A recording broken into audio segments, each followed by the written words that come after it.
দ্বিতীয় প্রশ্ন করা হবে তোমার নবীর নাম কি বলো। তৃতীয় প্রশ্ন করা হবে ধর্ম কি, তোমার ধর্মের নাম কি, তুমি কোন ধর্মের।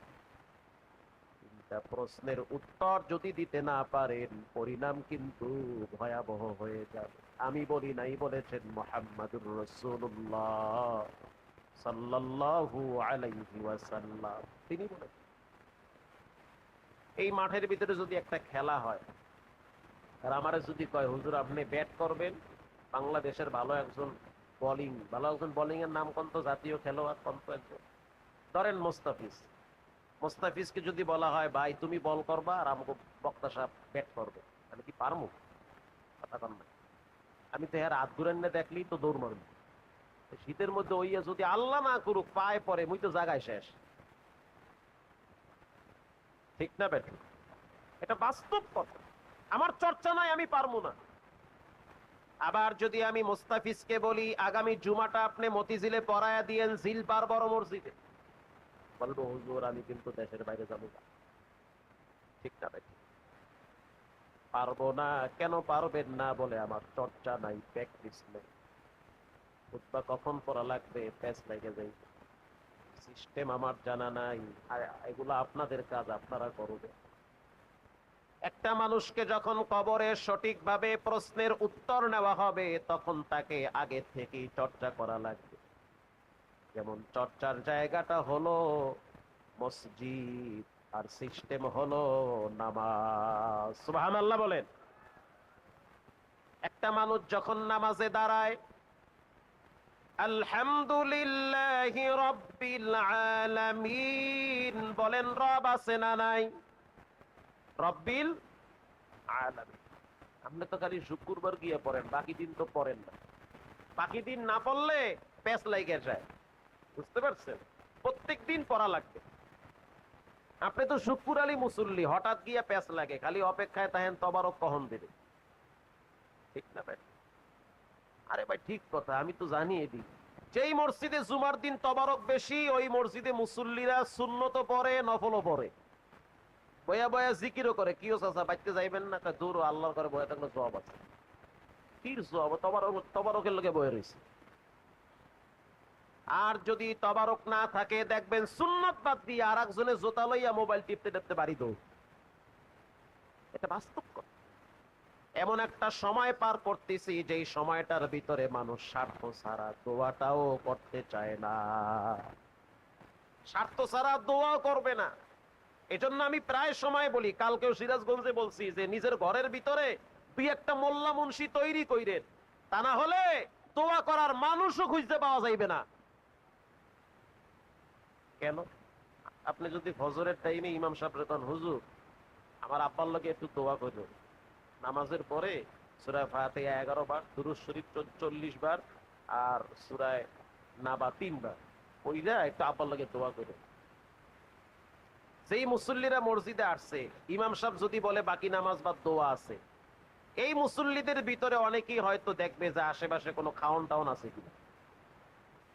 যদি দেখে খাওন নাই, ওই হারাবাড়ি 3-4 জন বয়া থাকবে, কারণ এই যুগে খাওন ছাড়া মাগনা দোয়া করতে চায় না। আসতে বলবেন না, জোরে বলেন। ঠিক তো? এটাই বাস্তবতা, এটাই হলো বাংলাদেশের চিত্র। প্রিয় ভাইয়েরা আমার, লম্বা কথা অনেক দূর চলে গেলাম, এবার শোনেন। যখন একটা মানুষ রুকুতে যায়, রুকুতে যাওয়ার পর একটা তসবিহ পড়া হয়, সুবহানা রাব্বিয়াল আযীম, রাব্বিয়াল আযীম। বলেন রব আছে না নাই? আহা, ওরে মালিক তোমার মতো দয়াময় কেউ নাই। মাইয়া পোলা বউ বেরি সব স্বার্থপর। বাটি আইসক্রিম দেই, পোলায় কয় আব্বু তোমার মতো আল্লাহর ওলি দুনিয়ায় নাই। ওরে মোর বাপ, ওর কপালে চুমা দেয় 6টা একসাথে। আমি আইসক্রিম খাওয়াইছি না, পোলা গলা দইরে হইয়াতে আব্বু রে, ওরে মোর আব্বু। টেস্ট করতেছি, পরের দিন লয়ে গেছি একটা 10 টাকা দামের আইসক্রিম, পোলাকে ধরু ধরু, পচা আব্বু। দামি খাওন ভালো আব্বু, খাওন নরমাল, পচা আব্বু। স্বার্থ আছে সবাই খুশি, স্বার্থ নাই আপন মানুষগুলাও কষ্ট দেয়। এটাই বাস্তবতা, এটাই বাস্তবতা। এই সমস্ত পাগলামি বাদ দিয়া আল্লাহরে চিনেন, রসুলকে চিনেন, টাইম মতো নামাজ পড়বেন। কয়টা মরলো কয়টা বাঁচলো, পোলা আইলো না মরলো না বাঁচলো দেখার টাইম নাই। রবকে আগে ঠিক রাখতে হবে, ঠিক না বে ঠিক? ভাই কি কোনো একটু কমায় দেন, পরিচয়টা শান্ত দেন। এই জন্য রব্বুল আলামিন কোরআনে বলেন, قل إن صلاتي ونسكي ومحياي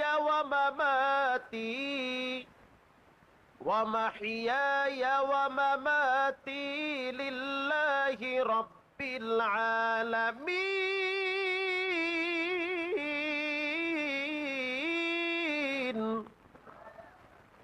এই যে পোলাপান, এগো যে গলার আওয়াজ, জোরে চিৎকার মারলে কিন্তু আশেপাশে পুরো এলাকা আউলা জাউলা হয়ে যায়, কিন্তু ওয়াজে বইলে পোতায়া যায়। জোরে আওয়াজ দিয়ে বলে আল্লাহু আকবার।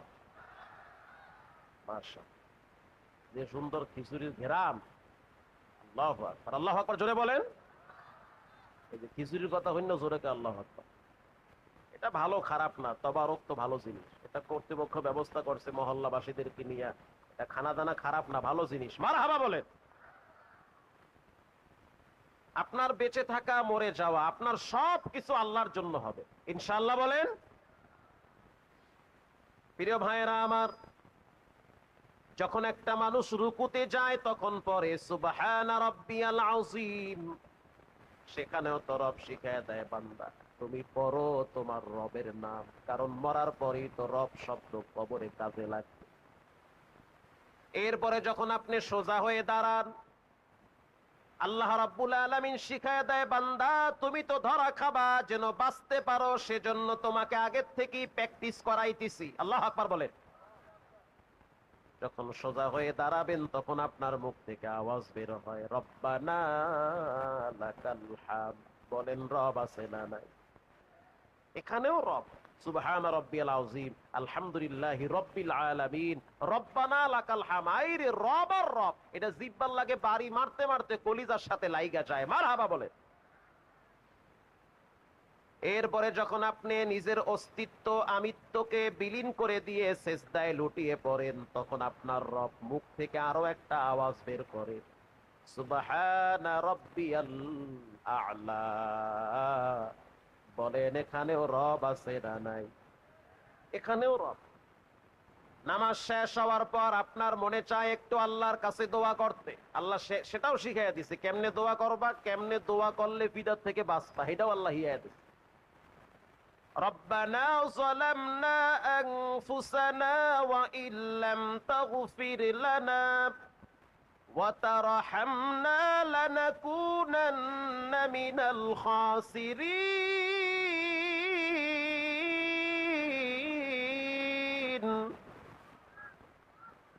ربنا ظلمنا। আয় আমার রব, আমি আমার নফসের উপরে জুলুম করছি। রব্বানা, এখানেও রব আছে না নাই? তাহলে প্রতিদিন নামাজ পড়লে কতবার মুখ দিয়ে রব শব্দ বের করা লাগে চিন্তা করে দেখেন। সর্বনিম্ন 450 বার আপনার মুখ থেকে রব শব্দ বের হয়। সুবহানাল্লাহ বলেন। আপনি তো করেন না সেটা। মুখ দিয়ে কত আওয়াজ, কত সাউন্ড, কত চিল্লাচিল্লি, কত মানুষের নাম ধরে ডাকেন। এক সময় আপনার ডাকে যারা সাড়া দিছে, এখন তারা আপনার ডাকে সাড়া দেয় না। কথা কন না কেন?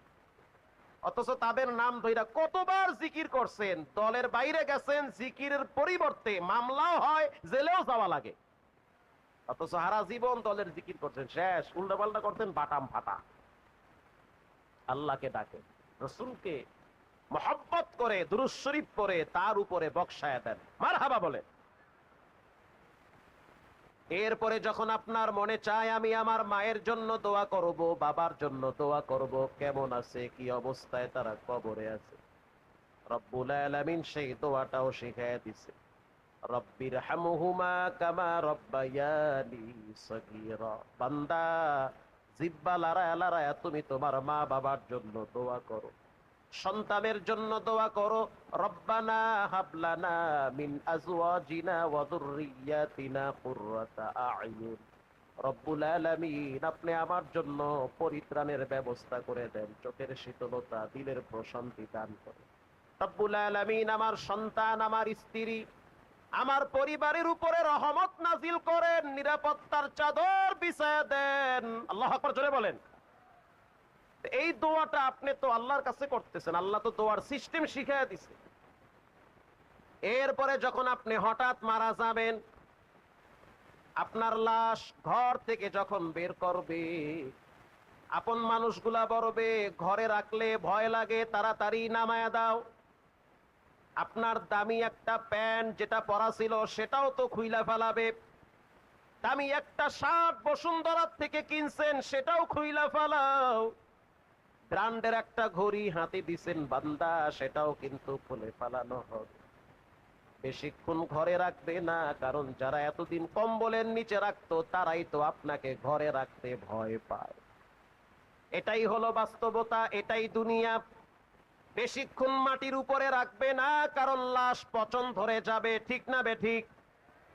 এখন আর কেউ বলবে না মাহমুদুল হাসান, বলবে তার লাশ কই তোমাদের দোস্ত নায়ক মান্না এলেঙ্গায় বয়ানে গেলে তার চাচায় কয় হুজুর নায়ক মান্না হইয়া পড়ছে। বেশি দিন বাঁচতে পারে নাই, কিন্তু বাঁচার জন্য লম্বা স্বপ্ন দেখেছিল। তার বক্তব্য এখনো নেট দুনিয়ায় রয়েছে। তিনি মাঝে মাঝে বলতে এত চমৎকার দুনিয়া ছেড়ে চলে যেতে মনে চায়, বেশি দিন বাঁচতে পারে নাই, অল্পতে কবরে চলে গেল। শুধু তাই না, পৃথিবী বিখ্যাত মাইকেল জ্যাকসন বাঁচার জন্য তিনি সিদ্ধান্ত নিয়েছে যে আমি 150 বছর বাঁচমু। মনে হয় শ্বশুর বাড়ির হায়াত। 12 জন ডাক্তার নিযুক্ত করেছে, প্রতিদিন তাকে চেক আপ করতো। একটা হাসি মারলে কয়েকবার চেক করতো, না জানি হাসির ভিতরে মরণের গন্ধ আসে। দুবাই থেকে পানি এনে পান করতো স্বাস্থ্য ঠিক রাখার জন্য। ইতিহাস মিথ্যা না। পলিথিন হাতের ভিতরে লাগাইতো, হ্যান্ড গ্লাস লাগায়া চলতো, যদি কেউ মুসাফা করতো যেন আর একজনের হাত থেকে মরার ভাইরাস আমার হাতে না আসে। বান্দা ভাবে একটা হয় আর একটা।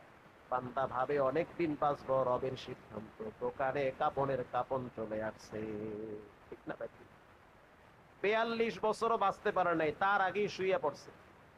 পাবনায় বয়ানে গেছি, এলাকার নাম হলো চাটমোহর। চাটমোহর বলেন কি মোহর? একটা থানা। বয়ান করতেছি, একজন নেতা স্টেজে আসছে, বয়ান শেষ, আমি দোয়া করব। কর্তৃপক্ষ বলল হুজুর নেতা সাহেব একটু বক্তব্য দিবে, দেন, অসুবিধা নাই। মাইক নিয়ে দাঁড়ায় গেল। চোখের সামনে মানুষের মৃত্যু প্রায় দিন দেখা লাগে। দাঁড়ায় বলল আমি একটা কথা বলবো। আবার বলতেছে আমি একটা কথা বলবো, বেশি বলবো না। আবার বলতেছে আমি একটা কথা বলবো, ধৈর্যের সহিত বসেন। এই কথাটা না হয় 20 বার বলল যে আমি একটা কথা বলবো, এরপরে আর বলতে পারে না। আমি বুঝে ফেলাইছি আজরাইল বুঝি দেখ গেলাইছে। একটু পরেই দেখলাম চোখ মুখ তারায় পইরা গেছে। হসপিটালে নিল, ডাক্তার বলল স্টেজেই মারা গেছে। তার মানে যে কোনো টাইমে মরণ হতে পারে কি পারে না। গাইবান্ধায় বক্তা বয়ান করতেছে, তোমাদের মতো যুবক হঠাৎ স্টেজের ভিতরে কাইতে পড়ছে। বক্তায় বলতে আছে সর সর সর সর, তার মানে আজরাইল দেখে লাইছে। এরকম মৃত্যু বাংলাদেশে প্রতিদিন যুবকদের ঘটে। এজন্য উজু অবস্থায় থাকবা, দুরূদ শরীফ পড়বা, গুনাহমুক্ত জীবন গড়বা। রাতে ঘুমাবার আগে মোবাইল থেকে যত বাজে ছবি আছে সব ডিলিট করে ফেলো। তুমি মহিলা যাবা, তোমার ছবি তোমার বোন দেখবে, তোমার মা দেখবে, তোমার আব্বা দেখবে, দোয়া তো করবে না, বরং তাদের মনে কষ্ট বাড়বে। হ্যাঁ যুবক, মোবাইলে যত নর্তকীর ছবি আছে সবগুলা ডিলিট কইরা ঘুমানো লাগবে। ঘুমের ভিতরেও তো মানুষ মরে। কথা কন না কি ভাই, মরে না? মরে তো, প্রতিদিন মরতেছে ঘুমের ভিতরে। যান সিআরপি হসপিটালে, হাজার হাজার রুগী, সব ইয়ন যুবক।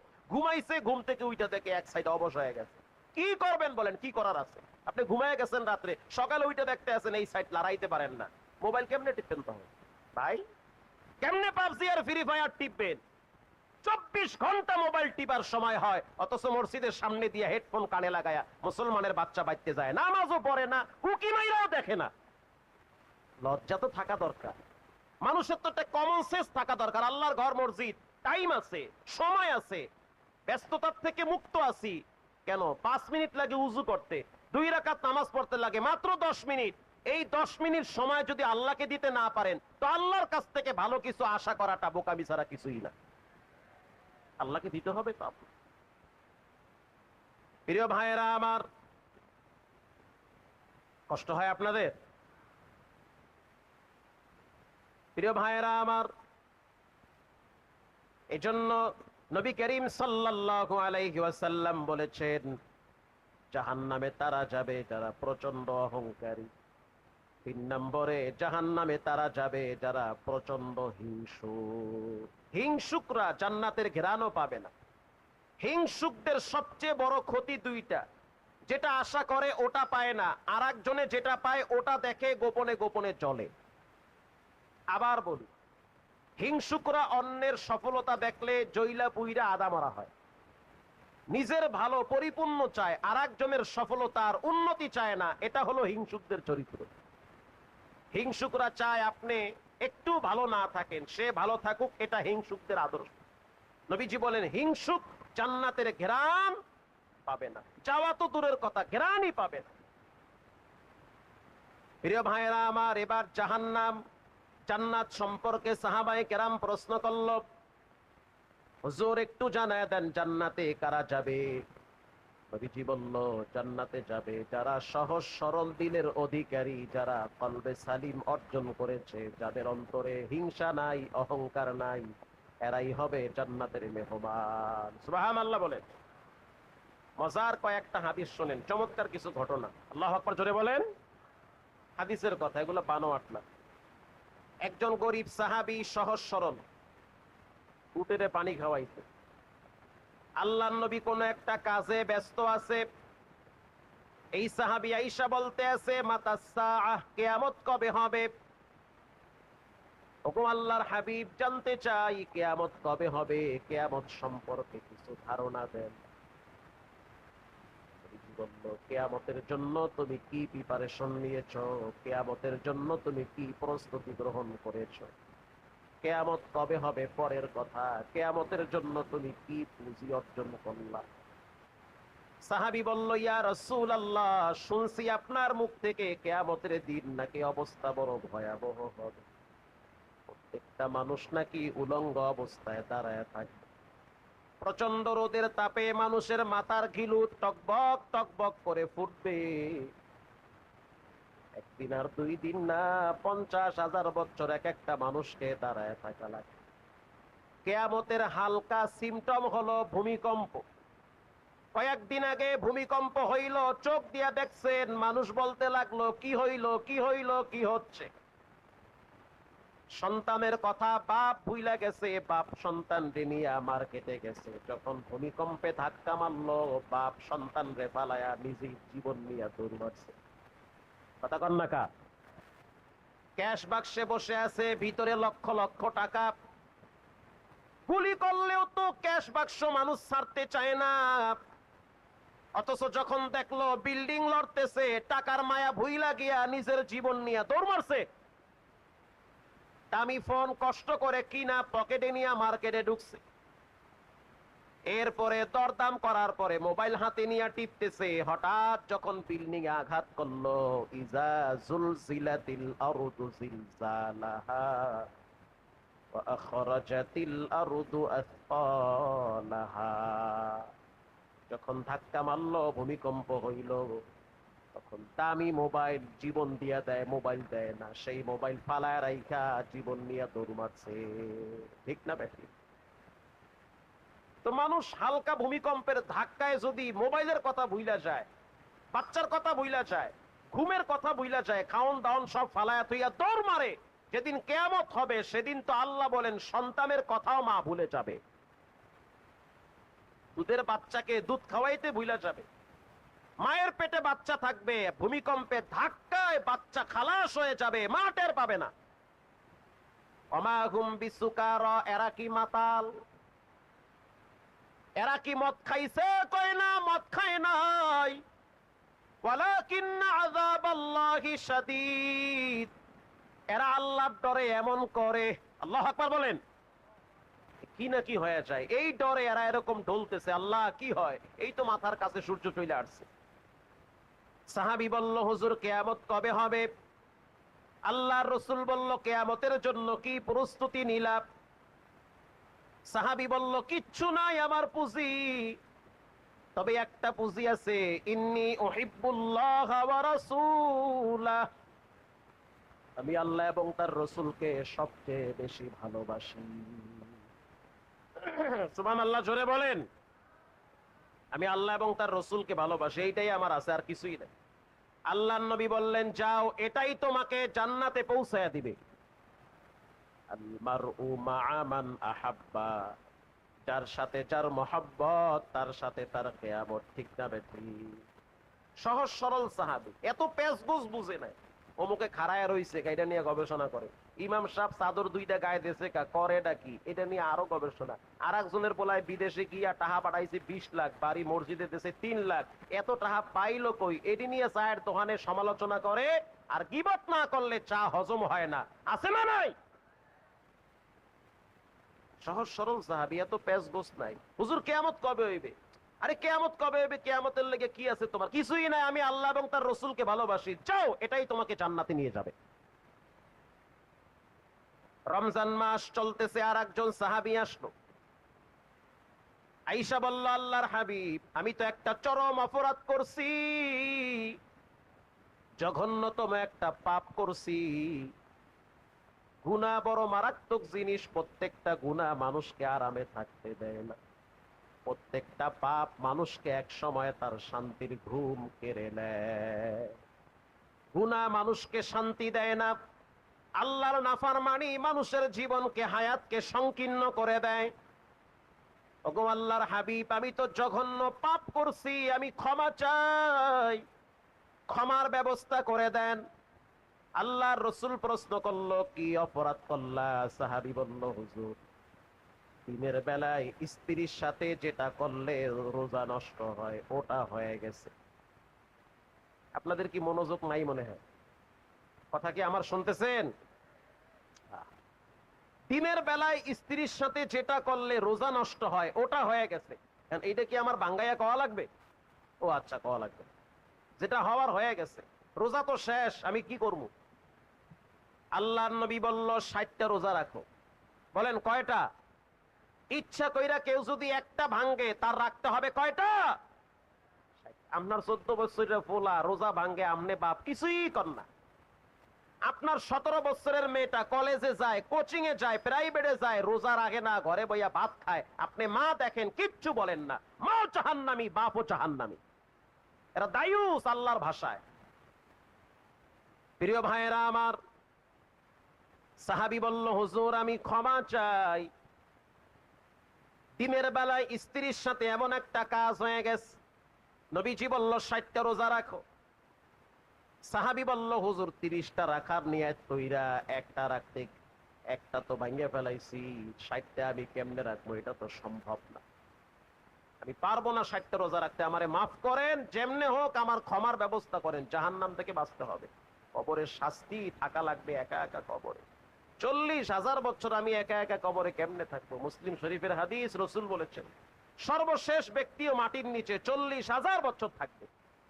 তা আমি সেখানে একা একা কেমনে থাকবো? কবরের মাটি কি না কি ব্যবহার করে, ফেরেশতারা কি পরিমাণ শাস্তি দেয় আমাকে, প্রচন্ড ভয়ে আছি আমি, আমাকে ক্ষমার ব্যবস্থা করেন, আমি মাপ চাই আল্লাহর কাছে।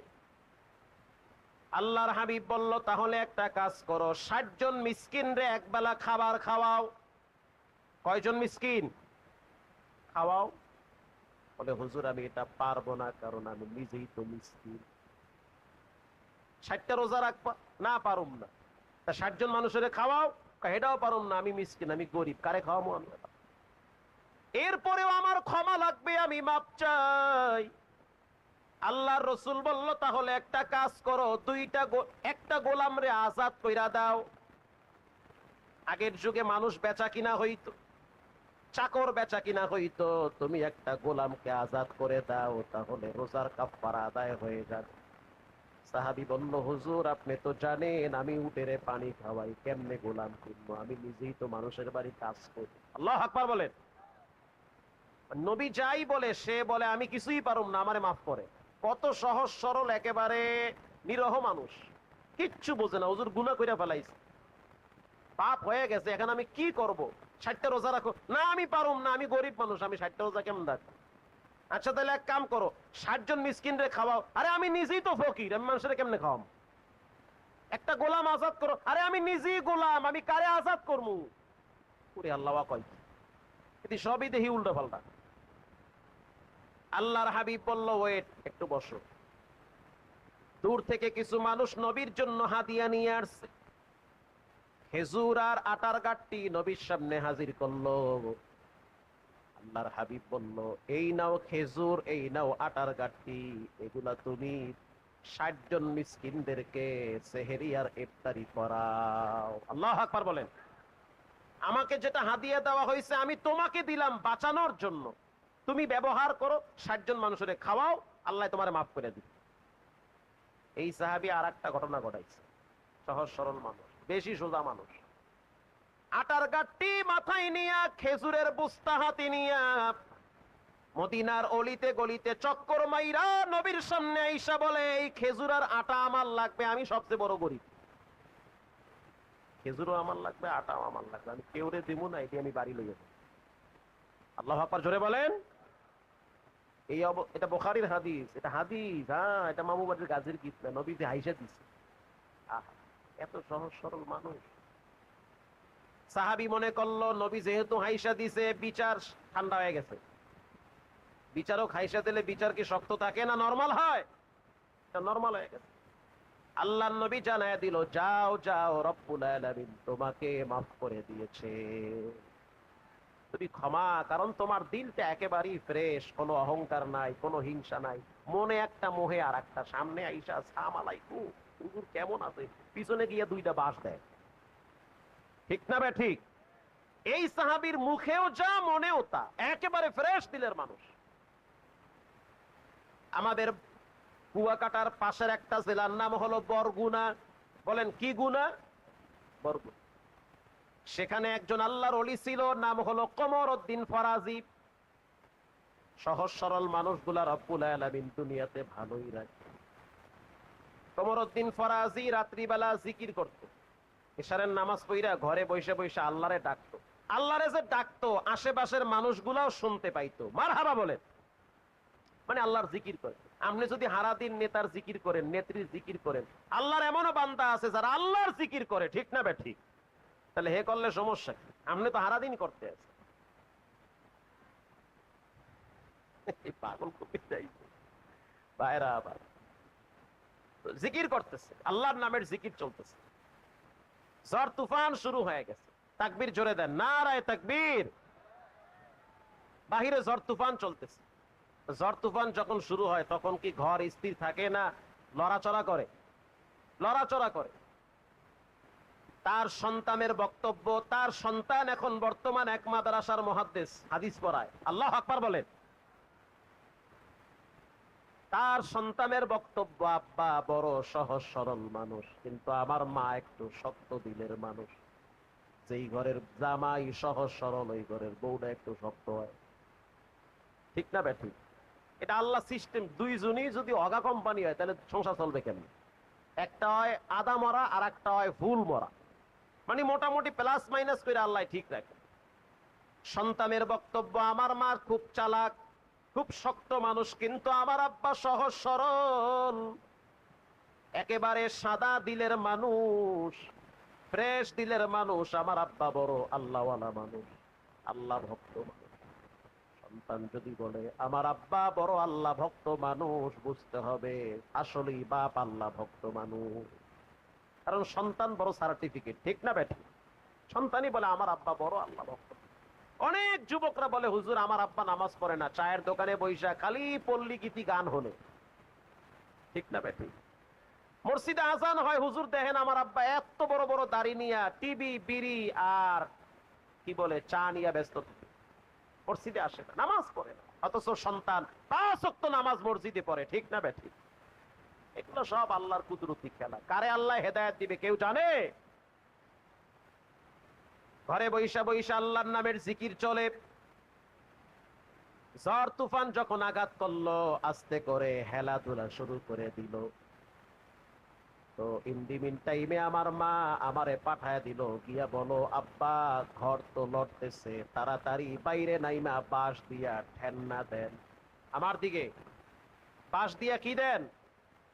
এ ওই কোনায় কি ইঙ্গিত হইছে নাকি? বইটা আসতে আছে।